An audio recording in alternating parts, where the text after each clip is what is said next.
Friends, आज हम बात करने वाले हैं उस शासक की जिसने भारत में मुगल साम्राज्य की नींव रखी। जहीरुद्दीन मोहम्मद बाबर एक ऐसा योद्धा जो फरगना की छोटे से रियासत से चला और पानीपत की ऐतिहासिक विजय के साथ भारत का बादशाह बन बैठा। आखिर कौन था बाबर, कैसी थी उसकी आत्मकथा तुज़क ए बाबर और किन संघर्षों से होकर उसने इतिहास रचा।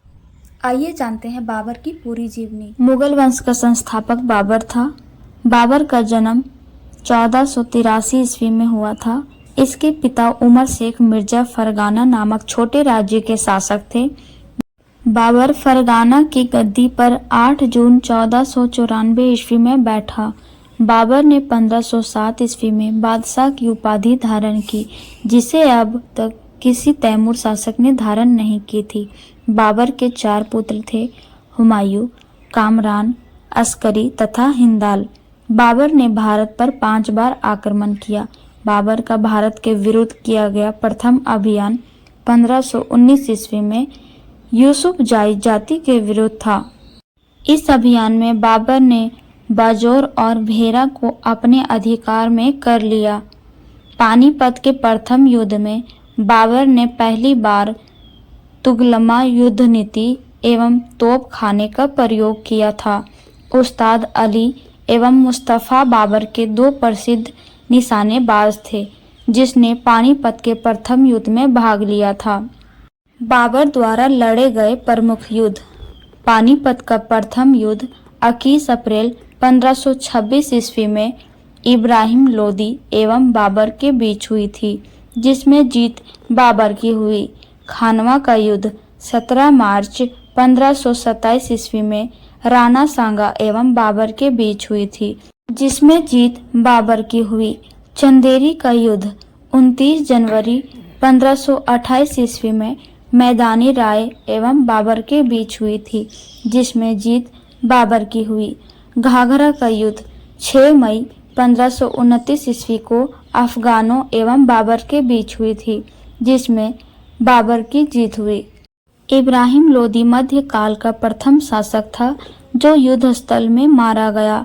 इसके साथ उसका मित्र ग्वालियर के राजा विक्रमजीत भी युद्ध स्थल में मारा गया। बाबर को अपनी उदारता के लिए कलंदर की उपाधि दी गई। खानवा युद्ध में बाबर ने राणा सांगा के खिलाफ जिहाद का नारा दिया और युद्ध में विजय के बाद गाजी की उपाधि धारण की। 30 जनवरी 1528 ईस्वी को जहर दे देने के कारण राणा सांगा की मृत्यु हो गई।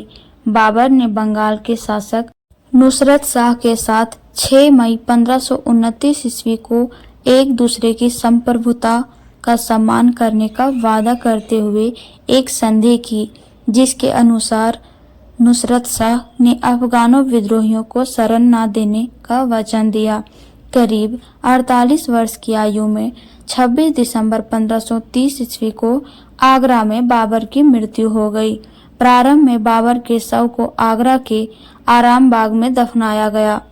बाद में काबुल में उसके द्वारा चुने गए स्थान पर दफनाया गया। बाबर की मातृभाषा तुर्की थी, लेकिन वह अरबी और फारसी का भी अच्छा ज्ञाता था। बाबर ने अपनी आत्मकथा बाबरनामा की रचना की, जिसका अनुवाद बाद में फारसी भाषा में अब्दुल रहीम खान खाना ने किया। अपनी आत्मकथा में बाबर ने औपचारिक बागों की योजनाओं और उनके बनाने में अपनी रुचि का वर्णन किया है। अक्सर ये बाग दीवार से घिरे होते थे तथा कृत्रिम नहरों द्वारा 4 भागों में विभाजित आयताकार अहाते में स्थित थे। 4 समान हिस्से में बटे होने के कारण ये 4 बाग कहलाते थे। बाबर को मुंबई यान नामक पद्य शैली का भी जन्मदाता माना जाता है। बाबर प्रसिद्ध नक्शबंदी सूफी ख्वाजा उब्दुल्ला अरहार का अनुयायी था।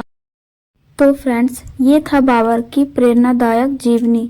अगर वीडियो अच्छी लगी हो तो प्लीज़ लाइक करें, हमारे चैनल को सब्सक्राइब करें। मिलते हैं नेक्स्ट वीडियो में एक ऐसा ही प्रेरणादायक कहानी के साथ। धन्यवाद।